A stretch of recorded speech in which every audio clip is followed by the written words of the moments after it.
এক মাস কোনো রৌদ্র আপনার উঠবে না, কোনো সূর্যের আলো আপনি দেখতে পাবেন না।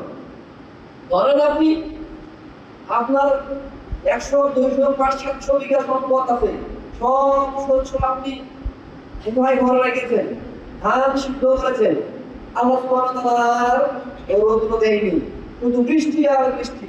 শুকাবেন কি হবে? কি হবে? এগুলো নষ্ট হয়ে যাবে। আল্লাহ সুবহানাহু ওয়া তাআলা যিনি আপনাকে এই শস্য দিয়ে দান করেছেন, যিনি এই ফসলাদি দিয়েছেন, তিনি এই ফসলাদি আপনার নষ্ট করে দিতে পারেন, কোনো বিষয় নয়।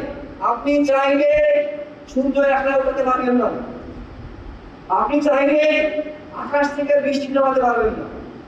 তো কাজে কাজে হুবহু যে সম্পদ আল্লাহ আপনাকে দিয়েছেন, ওই সম্পদের মনে করে আপনি সলাৎ করছেন না, সিয়াম আদায় করছেন না, ওয়াজ করছেন না, পর্দা করছেন না। কিসের মায়া করে? ওই সম্পদের মায়া করে। অথচ ওই সম্পদ দিয়েছেন আল্লাহ, আর ওই সম্পদের রক্ষণাবেক্ষণ দায়িত্ব আল্লাহ করছেন। যদি তিনি বৃষ্টি না দিতেন, ও সম্পদ নষ্ট হয়ে যেত।